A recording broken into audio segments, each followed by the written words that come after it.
আজকে আমরা জানব সেই ইতিহাস যেখানে বাংলা ভাষার সংবাদপত্রে লেখা হয়েছিল প্রথম প্রতিদিনের খবর। হ্যাঁ, আমরা বলছি বাংলা ভাষার প্রথম দৈনিক সংবাদপত্র সংবাদ প্রভাকরের কথা। 1839 সাল কলকাতা শহরে বাংলার ইতিহাসে লেখা হয় এক নতুন অধ্যায়। আত্মপ্রকাশ করে বাংলা ভাষার প্রথম দৈনিক সংবাদপত্র সংবাদ প্রভাকর। সম্পাদক ছিলেন বিশিষ্ট পণ্ডিত ঈশ্বরচন্দ্র গুপ্ত। তার আগে বাংলা ভাষায় সাপ্তাহিক ও পাক্ষিক পত্রিকা থাকলেও প্রতিদিনের খবর পৌঁছে দেওয়ার দুঃসাহসিক সিদ্ধান্ত নেয় সংবাদ প্রভাকর। সমাজ, রাজনীতি, সাহিত্য সবকিছুর খবর স্থান পেতে শুরু করে এই পত্রিকায়। সংবাদ প্রভাকর শুধু সংবাদ পরিবেশনের একটি মাধ্যমই ছিল না, এটি হয়ে উঠেছিল সমাজ সংস্কারের একটি হাতিয়ার। ব্রাহ্ম আন্দোলন, নারী শিক্ষা, কুসংস্কার বিরোধিতা সবচেয়ে আলোচিত বিষয়গুলোর প্রতিবাদ ও প্রচার হতো এখানেই।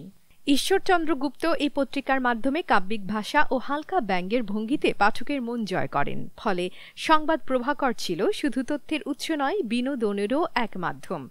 আজকের দিনে দাঁড়িয়ে আমরা যখন ডিজিটাল সংবাদে অভ্যস্ত, তখন ইতিহাসের পাতা থেকে উঠে আসা সংবাদ প্রভাকরের মতো দৈনিকগুলোকে স্মরণ করাই আমাদের দায়িত্ব। তারাই তো গড়েছিল বাংলা সংবাদ জগতের ভিত্তি। এমন আরও ঐতিহাসিক তথ্য জানতে চোখ রাখুন ভয়েস আর নিউজে। আমি সুমাইয়া কবির শোনাচ্ছি বাংলা ইতিহাসের গল্প।